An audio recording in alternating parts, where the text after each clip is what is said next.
I'm going to start my walk today here at Golding's Pond on the top of Golding's Hill. The pond, like a lot of the ponds in the forest, was originally constructed as a gravel pit, gravel extraction, and once that was finished with, they were allowed to fill it with water, and the ponds would silt up over time, and this pond was last cleaned in 2001, and at the moment it's doing very well. We can see lily pads growing. I can see a duck in the middle of the pond scrabbling around for food. As you can probably hear, the pond is right next to one of the main roads through the forest. One local resident very famously pointed out that you can't get lost in Epping Forest, you just listen for the sound of the new road and walk towards that. As we move into the forest, the sounds of the road will die away, but it's very difficult in Epping Forest to get away from the sound of the roads, of the aeroplanes, the helicopters.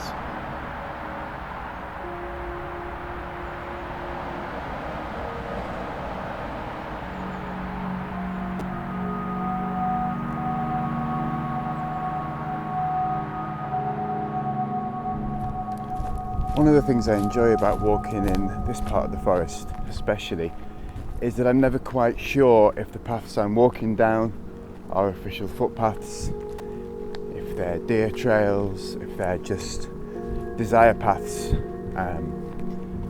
made because that's where people want to walk. But it's tremendous fun kind of moving through the forest, trying to keep your bearings about you, and then emerging onto one of the main paths through the forest and trying to work out exactly where you are.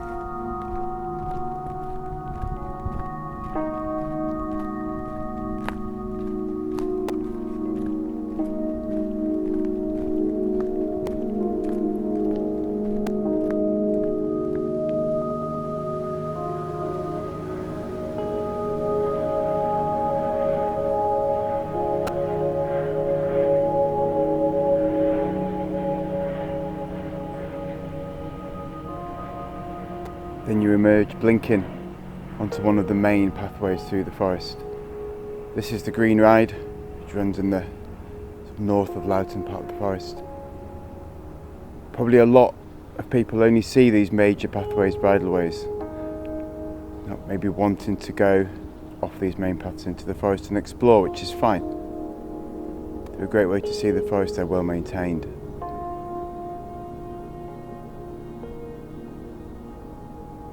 And usually if you keep walking in the same direction, you're either going to hit a main road or you're going to hit one of these.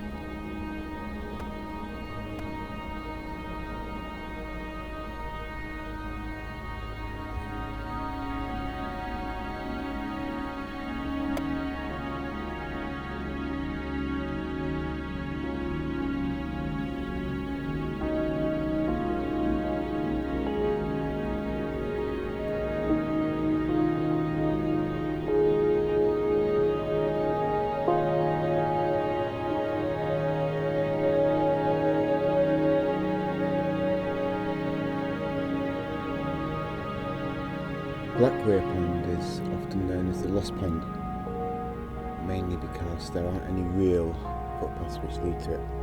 And it's one of those places that you kind of stumble upon when you're out for a walk in the forest and then can't quite remember how it was that you got there, and the next time you come and try and find it, you have to search around again.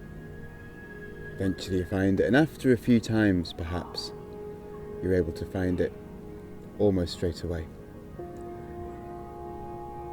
A man I know told me that in the war there was a tall tree here which was fitted with metal climbing pegs so that someone could sit in the top of the tree and look around to see if there were any fires burning.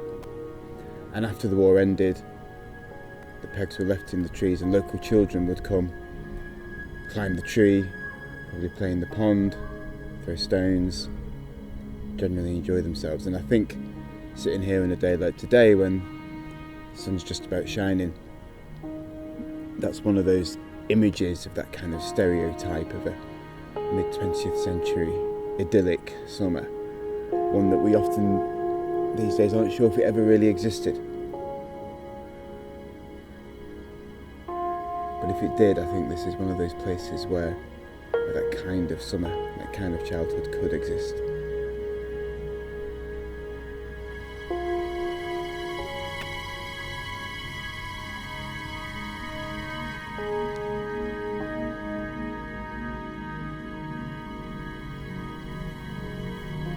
Lattin Camp is probably one of the oldest man-made structures in the forest, built in the Iron Age around 500 BC. And like many of these structures, it was always known as a hill fort. It's a roughly circular enclosure of a ditch and a bank, the ditch on the outside and the bank on the inside. But archaeological excavation has shown that there's not enough evidence for inhabitation in there for it to be a place that was permanently settled. So the thinking now is perhaps that it was a place where the people would flee, shelter in times of warfare. Not too far away on the other side of the valley is a very similar structure called Amesbury Banks. And it's almost possible that when the forest was less dense, at the time these structures were built, that the two camps would be able to see each other. Perhaps they were enemies, perhaps they were two sites owned by the same group of people, who knows.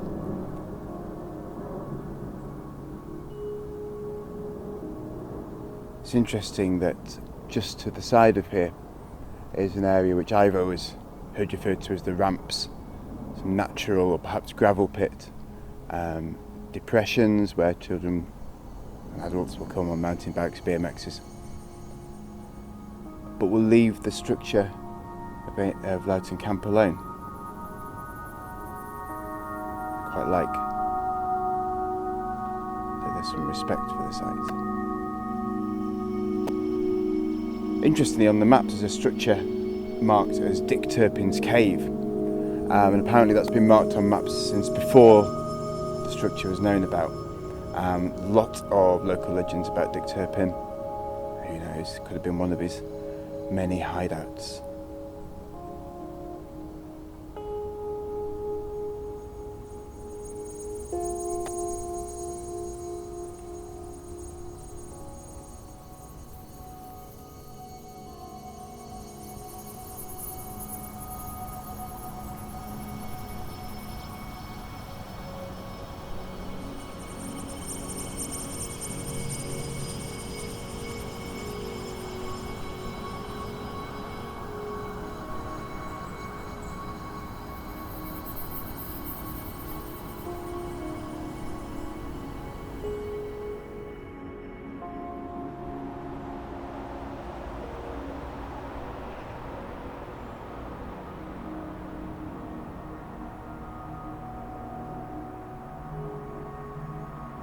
I've never been to this part of the forest before, and what I'm realising, looking at the small stream flowing out of the man-made tunnel and the great bank behind it, atop which sits the Epping New Road, is just how much work went into building that road. The size of the earthwork, the mound upon which the section of the road certainly is built upon, is enormous. Obviously this valley had to be filled in to allow the road to run flat, relatively speaking. And driving along it, you would never realise you were crossing a small river valley. You would never realise that below you a small stream ran through a man-made tunnel, and the road upon which you were driving was, for a section at least, built on a wholly man-made hill.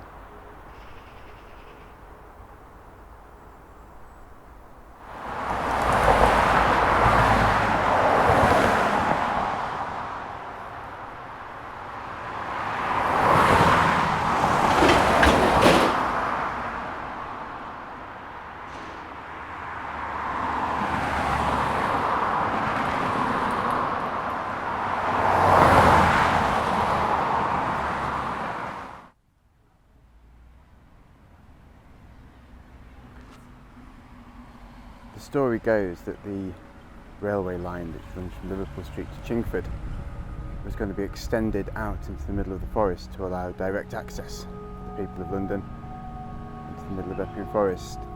So an enterprising person decided to build this enormous pub at what was going to be the terminus of that railway line. And the railway line was never built, and the pub was. And I think perhaps due to motor car and cycling and walking and all these kind of things, the pub survived, and it's diversified and it now does very well. could have been a disaster.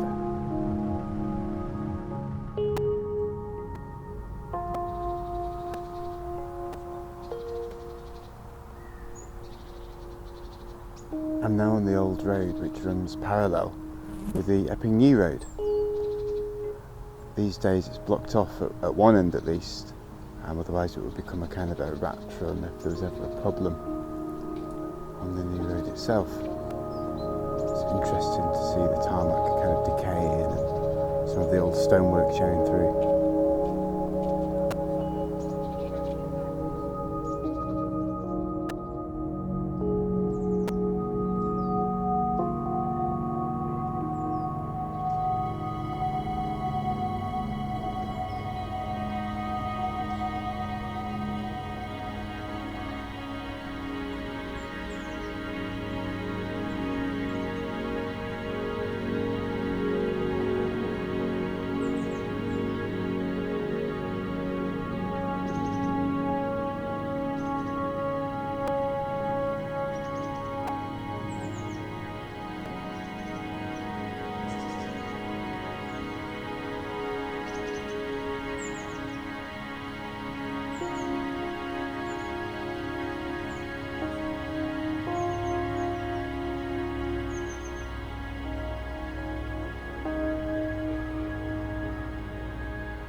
I'm sitting at Fermy Pond in Fermy Bottom, just near the Epping New Road, moving a little bit further down towards Chingford, Woodford. In the middle of the pond is an enormous patch of lilies, with great green leaves reaching away out of the water, some beautiful creamy yellow flowers, and then opposite there are some more lilies with a slightly more purple tinge of leaf, slightly smaller, whiter flowers. Interestingly, these lilies aren't native to Epping Forest, perhaps not even native to Great Britain, and the reason that they're here, the story goes, is that many years ago there was a chap called Ernie Rule who was a local gardener, and he was asked to fill in a pond in one of the houses in Lattin, and this pond was full of beautiful specimens of garden lilies, and rather than let them die or perish, he illegally, as it happens, took them and put them in various ponds around the forest, this being one of them. Some of those specimens have since been stolen, but some have thrived, and although they shouldn't be here, I think they do look quite beautiful.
As recently as the late 90s, Strawberry Pond, where we are now, was silted up, often dried up.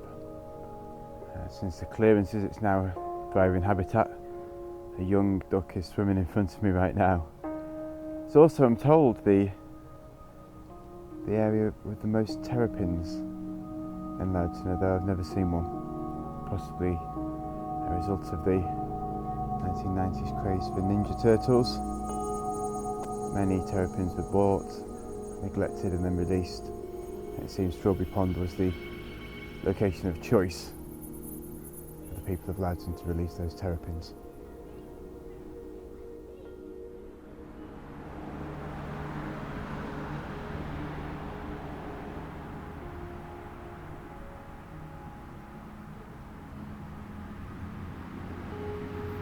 I'm now at Earl's Path Pond, another of the sites of Ernie's Lily Liberation.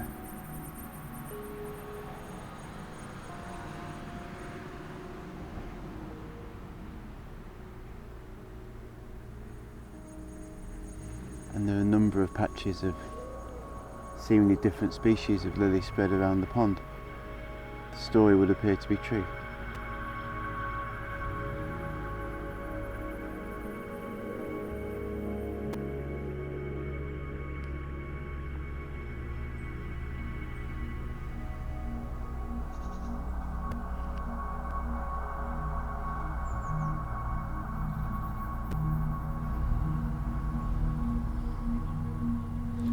Okay, I've now reached the end of my walk. I'm standing outside the Forester's Arms on the top of Baldwin's Hill, famous for its amazing views over the canopy of the forest.